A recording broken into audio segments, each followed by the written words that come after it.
Please tell me I'm not the only one that's really happy to see Magic Kaito subbed early this week.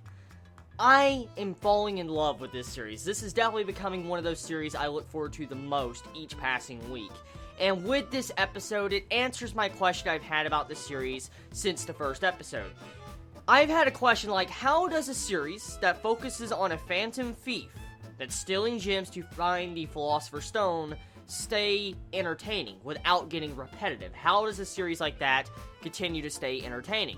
Well, with this episode, it proves to us how Magic Kaito can stay entertaining. For instance, this episode has a completely different tone and atmosphere than the other episodes. I want to say it right now. I was shocked to see how different this episode was from previous episodes. This episode focused on pool and hustlers versus magicians. That's pretty much what this episode was. And we get a little bit of character development for Kaito in this episode. Now, I want to talk about something real quick, okay? The main goal and concept of this episode is winning back this legendary cue or pool stick, pretty much. That's the main goal of this episode that Kaito has to do. He has to save his Gramps, pretty much, like his Gramps' business or his bar is about to go under. He's losing customers, and a long time ago, he lost a bet with a great player, a pool. He lost his pool stick that had, like, diamonds and emeralds inside of it. I mean, that's freaking insane for a pool stick to have that diamonds and emeralds in it. But either way, still the point of it is Kaito has to win this back for his Gramps. And to see how the episode progressed and how it was done, I was just really entertained. One thing I will have to say, though, is I am loving Aoko. I am loving her character a lot, especially in this episode. Like, she gets freaking drunk, dude. She has a freaking cocktail. She's walking around like drunk. I don't know if she got alcohol after she finished her cocktail or not, but still, when she's walking around all drunk and all that and starting to play the piano, I was like, dude, that was pretty funny. That was a really funny scene, especially when you saw her acting drunk and stuff. And then Kaito eventually has to turn into his Kaito Kid to steal the legendary Q. And then you have it to where this dude's like, no, this dude actually won it legit and fair and square.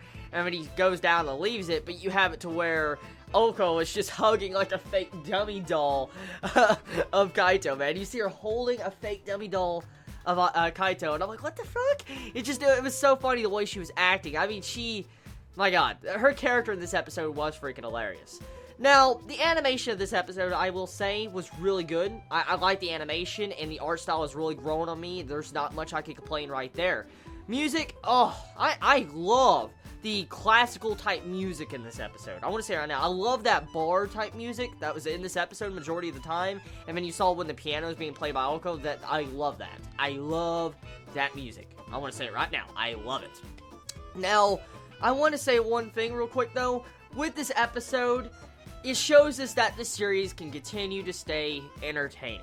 And that is what I'm happy about. Because, I mean, now that I know they can focus on something completely different, like, now, Kaito Kid doesn't really technically have to go to banks to probably find gems and stuff, or the Philosopher's Stone. He could possibly go to these rich people's houses and try to steal something from them to find these gems. So, personally, the way I see how they can actually mix up and change up the tone and aspect of this series, especially with how this episode is displayed, makes me very happy and excited to see where this series is going to go.